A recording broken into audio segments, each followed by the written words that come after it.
Hey guys, Nick here. So as you can see from the title, this is part 2 of our D23 recap and opinion series. If you haven't heard part 1 yet, I highly recommend you go back and listen to that one first, because this episode picks up the conversation exactly where that one left off.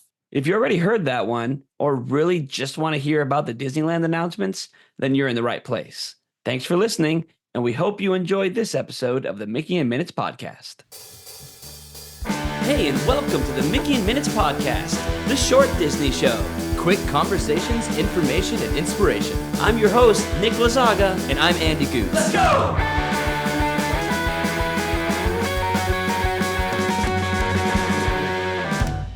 So moving on to Disneyland. Those were all Disney World announcements. Yep, Disneyland got some awesome stuff. Andrew. One in particular that I alluded to, and if I could just interject and start with this, man. Dude, start. I gotta go with it. Go ahead. I said in our last episode about underused IPs, what do we want, right? A Coco ride is coming to Disneyland, and I could not be more pumped. It's basically exactly what I was saying was needed in the Mexico Pavilion in Epcot, but it's just going to be its own attraction, which when there's no limitations to the size of the space that you could put the ride, I think that's a better fit, within Disneyland. It's going to be in California Adventure, and basically it's going to be a boat ride. Better on a boat. Better on a boat. It's going to be a boat ride going into the afterlife underworld land of Coco. You're going to meet all of your favorite Coco characters. The artwork that they showed for it looked absolutely beautiful. And you can just imagine what it's going to be, right? You can already picture it in your heads. Exactly. We literally talked about this on the last episode, like you said. And, I did mention that it was rumored to be coming to Mexico, but the idea was that area was too small, like you said. So good idea never dies in Imagineering. They found a place where it fits, which we don't know exactly where it's going. Yeah, I was going to ask, is there any sort of speculation on where it would be? I don't know. I think probably Hollywood backlot area. Yeah, that makes sense. So, but we don't know yet. But I think what blew me away, Andrew, about this announcement is that they name dropped Pirates of the Caribbean when announcing this, when they said that it's going to be an animatronic attraction like Pirates of the Caribbean. And as a Disney purist, you're building me a new animatronic dark ride. Thank you, Disney. Thank you. Yes. On a boat, a dark boat ride. Dark boat ride. Yes. This is exactly the kind of thing that Disney fans were looking for. This is the kind of thing that made this D23 a step above so many ones in the past, because they're giving us what we want. We want dark rides with animatronics, right? We don't want everything to be screens. We don't want, everything to more be screens, man.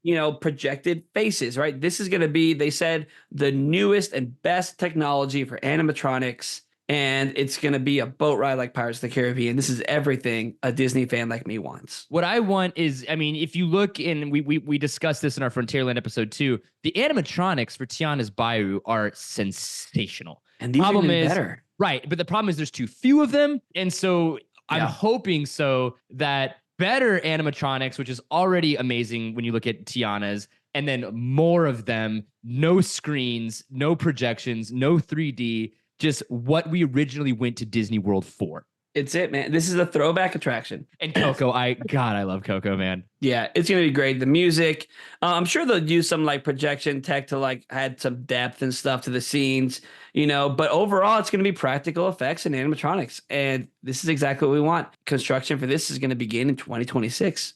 Little disappointed about that. When you said this is 2 years out, I get it. Come on. But like he said everything here is shovels in the ground. They're ready to do this stuff. Everything will be ready in 5 to maybe 7 years for everything we're talking about. So that's going to be awesome, man. I think between that announcement and the Encanto dark ride announcement, I think us classic Disney fans are really satisfied with this. Agreed. So I think the thing that I'm most excited about for the Disneyland announcements, it might seem small to some people, but to me, as a Disney fan, as a Disney purist, this is it. This is the pinnacle. They announced Walt Disney: A Magical Life.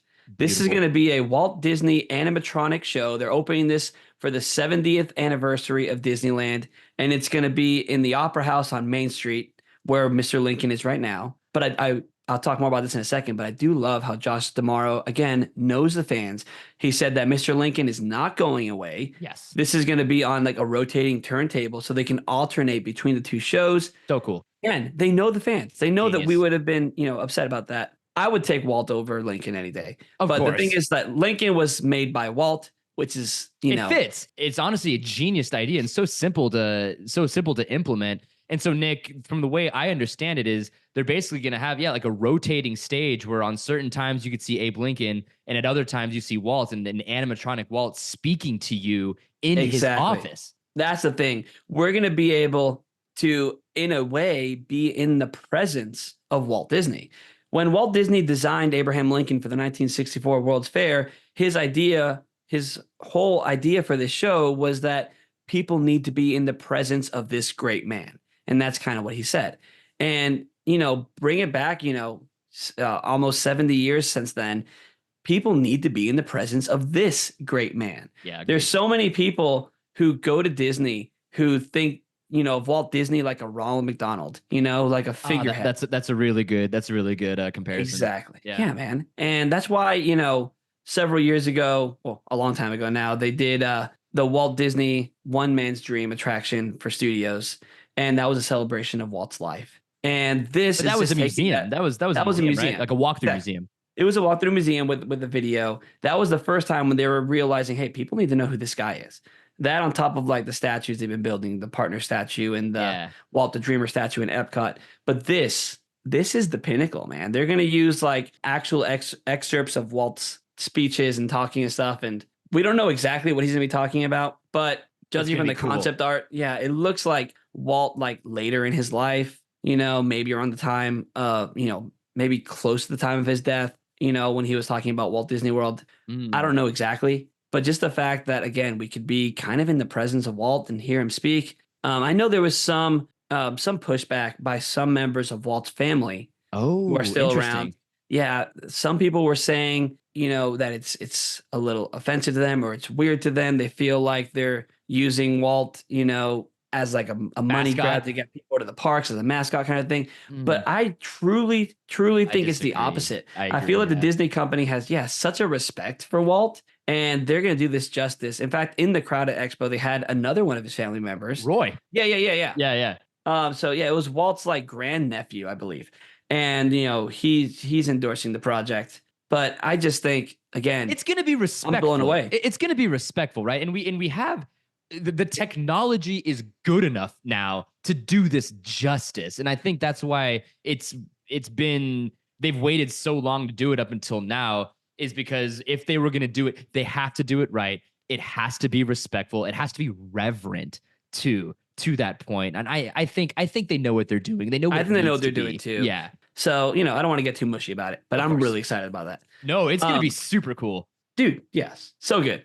That'll be opening next year for the 70th anniversary of Disneyland. So I wish everything that they announced would be open next year. When some of the announcements, like Coco, they were saying, "Oh, this is going to be open in 2026." So even though we're saying this is not blue sky, it's in development. Bob Iger is going to pass down the torch of CEO once again to somebody else. Who that is, we don't know at the moment. We could speculate, of course. Josh D'Amaro, right. But there could be changes with another CEO because that, sure, they could scale things back, or they could do whatever they want.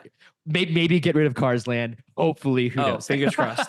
Fingers crossed. But on that note, some things might not happen, right? We don't. Yeah, we have no idea what's going to happen. All we can do really is be hopeful. And speaking of hopeful, I think one of the things that people are really excited about is the additions coming to Avengers Campus. Because I think when Avengers Campus opened, it left a lot to be desired. A little underwhelming, slightly underwhelming. People were really hopeful for something else to come. And they announced a while ago that there was going to be an e-ticket attraction, a big attraction for Avengers Campus. It was going to be Spider-Man. Yeah, it was going to be a Quinjet attraction, right? And you were going to help the Avengers and blah, blah, blah. And then that kind of got canceled. But they brought it back with a new attraction, which they kind of teased at the last D23. And now we finally have a name for this. It's going to be called Avengers Infinity Defense. Disney said that Infinity Defense is going to impact the story of the entire land. All the guests in the land are kind of superheroes in training on this campus.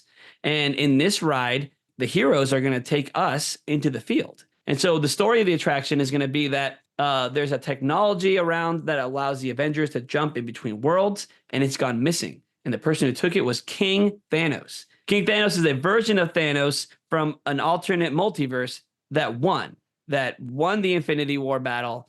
And now he's wreaking havoc across the multiverse with this technology. And the Avengers and us are going to go and try to take him down.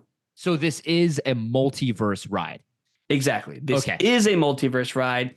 We're going to see anything, the concept art could happen. Anything could happen. The concept art they showed the last time showed like 3 different Spider-Mans, right? And like different like Captain Americas and stuff. Well, King Thanos itself is a multiverse idea. Exactly. Yeah. We'll be visiting like Asgard, Wakanda, and New York City in this ride. And it looks incredible. So the ride vehicle looks like it's going to be very similar to the Peter Pan ride that just opened in Tokyo. It does, yeah. And which is also similar to the Spider-Man ride in Universal Studios. Exactly. So huge speculation. We don't know exactly, but it's going to be very similar to that, which is kind of screen-based. We talked about this on the last episode when I was talking about my idea for a Hercules attraction at Epcot. Right. This is the technology that I was talking about using for a possible Hercules ride. It seems like Disney is going to use this in California Adventure for the Avengers ride. What do you think of that, Andrew? As long as, again, and I'll kind of repeat what I said last time, screens can be overused, but as long as they're used correctly and then integrated with other technologies such as animatronics, such as 4D, lights, sounds, smells, what have you, then it's okay, right? And then I'll be honest with you, I had not seen the Peter Pan ride in Tokyo Disney until you mentioned it. I went and I watched the ride through of it on YouTube. Awesome, right? It's great. It's a great ride. So, and also too, think about something like Ratatouille. Ratatouille in Epcot and in Paris, it's a lot of screens, but then there's a lot of practical effects too. You go underneath the oven, right? And there's fire above you. So if they incorporate a lot of other practical effects that's not just screens, which they will, then I think this is going to be great. And then again, Disney knows what they're doing. Yeah, man. I think what makes this ride system work is the use of full real sets. There it is. Yeah. And the fact that the ride vehicle does in fact move. They had a model of the ride vehicle on the expo floor this year, and it looks almost identical to the Peter Pan, minus the theming being different. Yep. The theming kind of looks like the suits the Avengers wore in Infinity War. The white and red suits. Yeah. Yeah. Right next to that attraction, they announced a surprise. Nobody saw this coming. Another attraction for the Avengers campus is coming. This is going to be called Stark Flight Lab. Looks really cool. Yeah. In this attraction, Tony Stark, which, by the way, they're bringing back Robert Downey Jr. Again, bringing it back again. Yep, bring it back. So RDJ can't get it up. Yeah, obviously this is a different timeline than Avengers, so don't be like, oh, but spoiler alert, he died, whatever. Everyone knows that's not a spoiler anymore. It's not anymore, man. He's coming back. This is a different multiverse. They're actually, I do want to do an episode on the fact that the Disney parks are their own multiverse. Totally. Yeah. So, but anyway, so he's gonna come back, and the story is that Tony Stark is testing different flight simulation suits. And, he invites the guests, who we are, heroes in training on this Avengers campus. And we get to go and try out these new like jetpack type suits. Yeah, that's what it seemed. It looks like a Kuka arm, that's a type of ride system like Harry Potter in Universal that holds up the ride vehicle and kind of moves it around like an arm. Kind of reminds me of like Some of All Thrills that used to be at Epcot. Do you remember this, Andrew? I do not know what that is. So it was in Innoventions. It was one of those, like, you program your roller coaster. Yes. It kind of looks like that, but you're not in a box. You're out in the open. It also looks like it's going to be an outdoor ride, by the way that the concept art looked. Maybe a cover on top of it. The concept art was very outdoorsy, but their description of it made it seem like it's gonna take you on some more of an elaborate adventure in the ride. Yeah, they were saying that they're robot arms that grab your pod and start whirling you around in a simulated flight. And there's going to be multiple test flights, so multiple storylines that you can go on. So it's, going to have this rewritability. And it's really right. I love what they do with multiple storylines, but I guess to my point, it's hard to do the multiple storylines thing in an all outdoor ride. There's got to be some sort of indoor element there's got to be some sort of screen or something to put you in the illusion a little bit of flight. The way the concept art looked is it looked like it had like some sort of covering over it, but you could see these arms grabbing the ride vehicles. I'm wondering if there's maybe like big like warehouse doors that are kind of open so you can see in it. But what I do like about the fact that you can see it is it brings kinetic energy to the land, right? That's a good point. That's a good point. A lot of the things in Avengers Campus are hidden in show buildings, right? So besides Spider-Man and other characters doing their thing outside, everything is kind of hidden. I think we need some more kinetic energy. I mean, you have Guardians where you hear the screams and see people screaming when the elevator doors open. But besides that, the land is pretty static. That's a good point. I mean, even think about like Magic Kingdom and the effect that you get when you see the Tron coaster go by, or when you see the riverboat go by, or you see the river go by. Yes, Nick. Yes, Nick.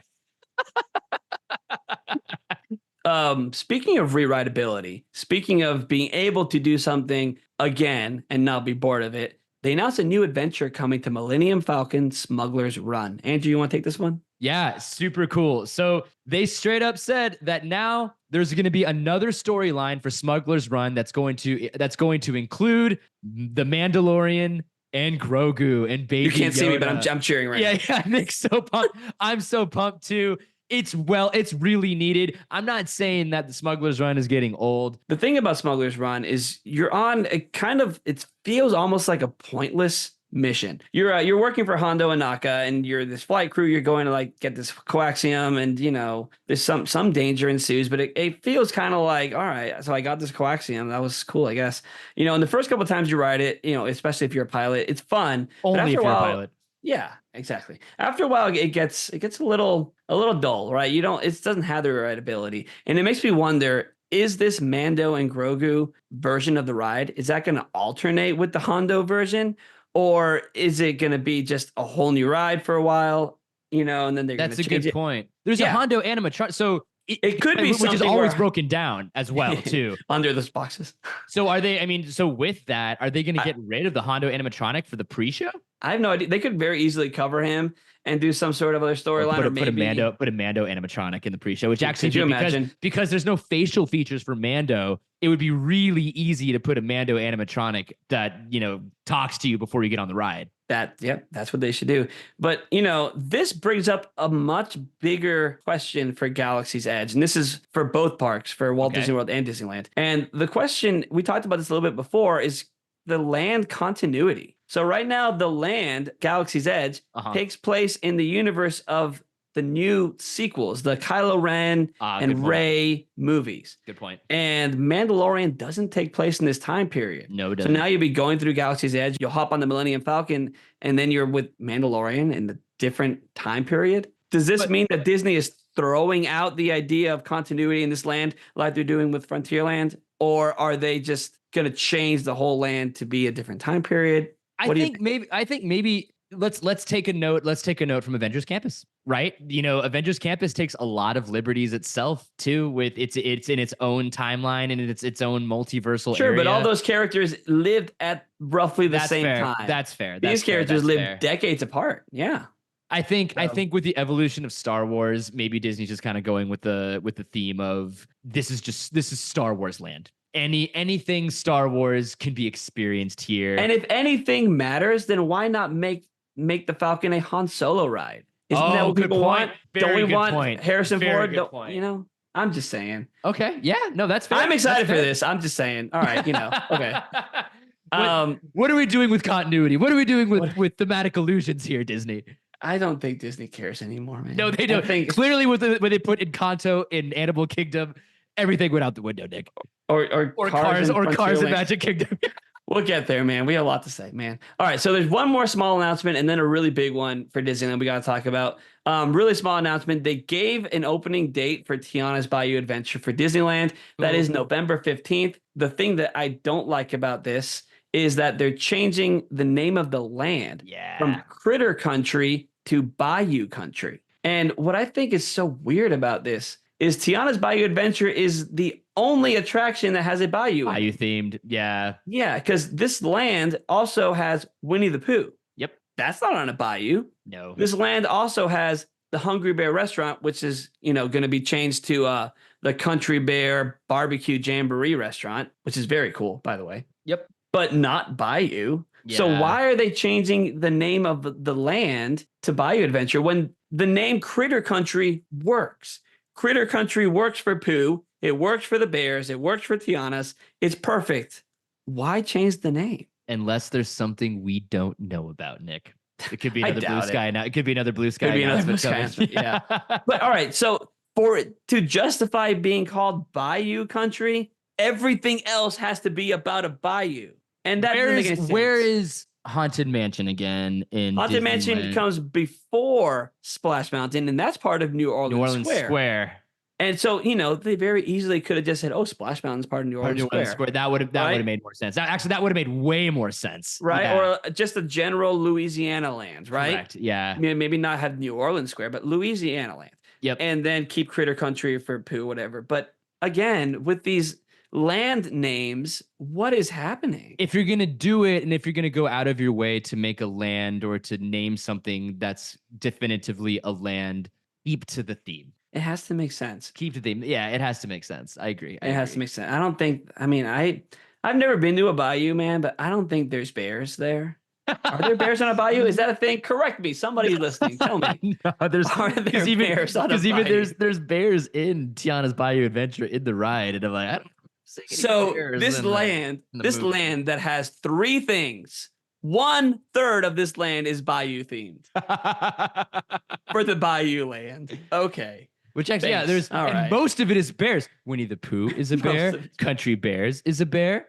So 2/3 of it is bears, and 1/3 is bayou. Even if Disney surprises Bear everybody, Country would have made more sense. Yeah. Well, that's what it used to be called, Andrew. Or just Critter Country. Right. Before it was Critter Country, it was Bear Country. Oh, was it? I didn't know that. Oh, wow. Okay. It was called Bear Country because that's where they used to have the Country Bear Jamboree. It was replaced by Winnie the Pooh. And I was about to say that even if Disney surprises everybody and somehow finds a way to put the Country Bears back without losing Winnie the Pooh, because I love that ride, but brings back the Country Bears, then, Bear Country would technically make sense.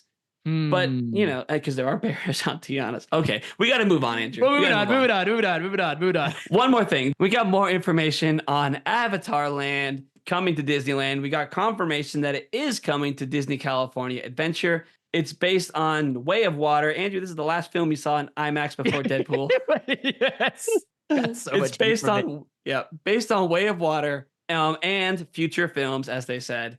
Disney described this boat ride that's going to be in this land as a thrilling excursion that takes guests to the open seas of Pandora. There was an Imagineer named Al Rubenstein, and he said that this is going to be a dynamic, intense, and emotional experience on a grand level that we know our guests will love. And they love using the word grand to describe Avatar stuff, right? The Animal Kingdom land is genuinely grand. It is, right? It's very, very big. It's grand. Yeah.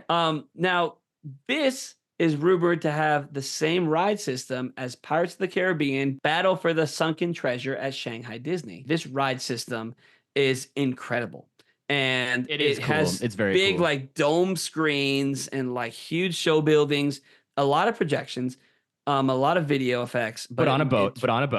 Better on a boat. I did talk about this as a rumored ride system for a Moana attraction that was rumored for Magic Kingdom that was never announced. But on that note, Andrew, I did hear several people in the know say that there were more announcements for this panel that were cut for time. Oh. So we don't know what those are. They could be coming soon, or, maybe they'll take the opportunity to rethink some of them. I heard one of them is Moana. So we'll see. How do you feel about Avatar Land in Disneyland in general, Nick? Well, I'm not a fan of the Avatar movies.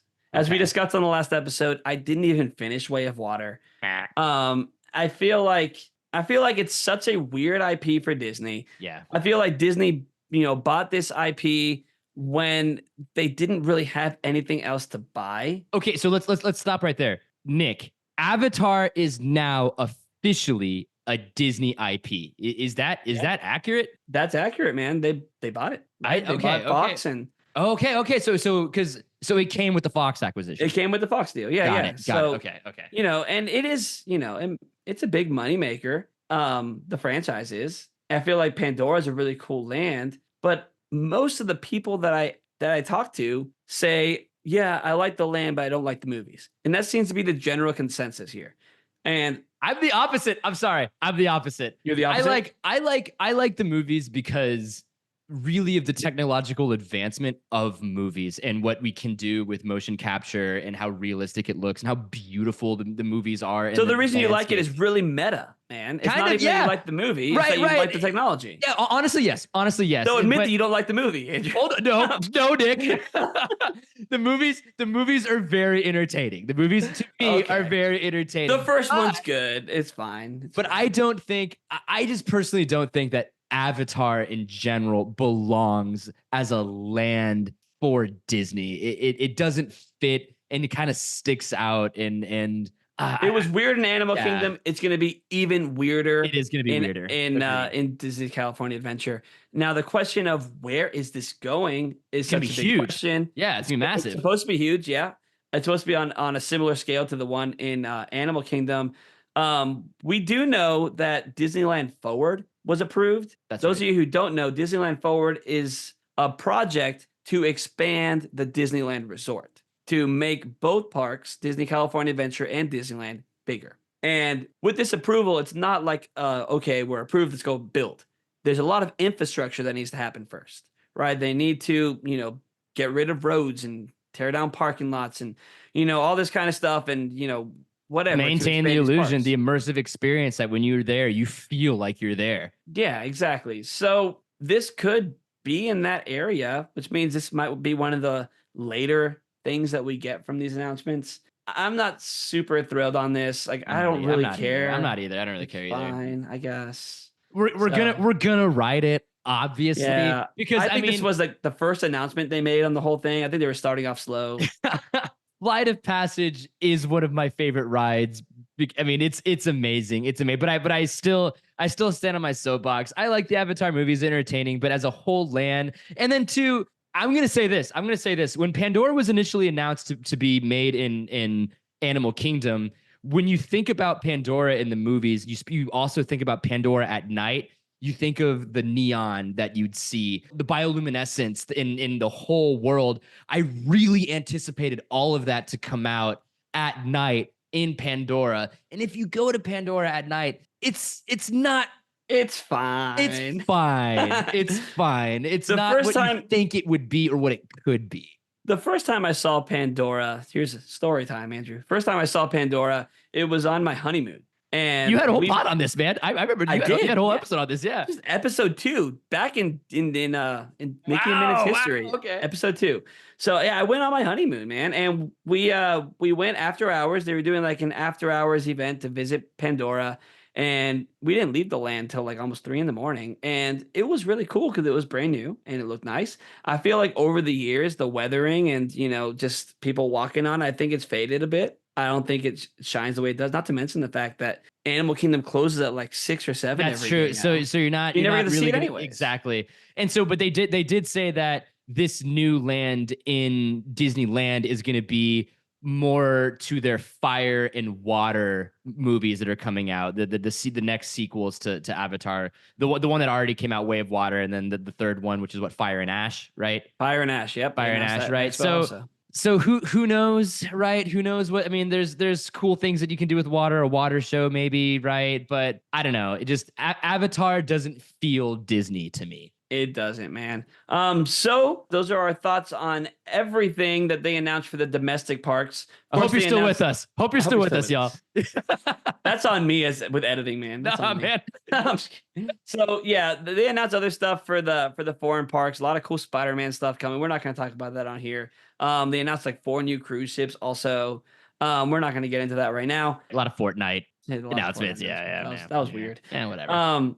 But anyways, there's a lot of really cool stuff coming, man. Like, if you can't tell, we have genuine big feelings for a lot of this stuff. And obviously, we're more excited than not there's more awesome things coming than what we consider to be not awesome things. My overall feelings of this are just pure joy, pure excitement. When the expo video ended, I was just left in awe. I felt so happy. I think this is a It's really satisfied. this is a great time to be a Disney Parks fan. I think that we're at the start of a new Disney Parks renaissance. A renaissance. Yeah. Yep. I feel like, the glory days of the Disney Parks, at least for us as millennials, were, 20, 25 years ago, right? And I feel like we're getting back to that now. I feel like the management understands the fans a little bit more. They get more of what we want. They're making some stupid choices with theming and lands and stuff, but overall, they're giving us a lot of the things that we do want. Dark rides, boat rides, like Feelings Land. IP that we genuinely like. And we're on our way to a new horizon for Disney Parks. So what was your favorite announcement from D23 this year? What are you most excited for? Please let us know in the comments on this podcast episode, on Apple Podcasts, on Spotify, or drop us a message or a comment on Instagram. We want to hear from you. Thank you for listening and staying with us. We will see you next time. Thanks again for listening to the Mickey in Minutes podcast. If you liked it, subscribe and leave a review on Apple or Spotify. Follow us on Instagram at Mickey in Minutes and check out mickeyinminutes.weebly.com for show notes and exclusive content.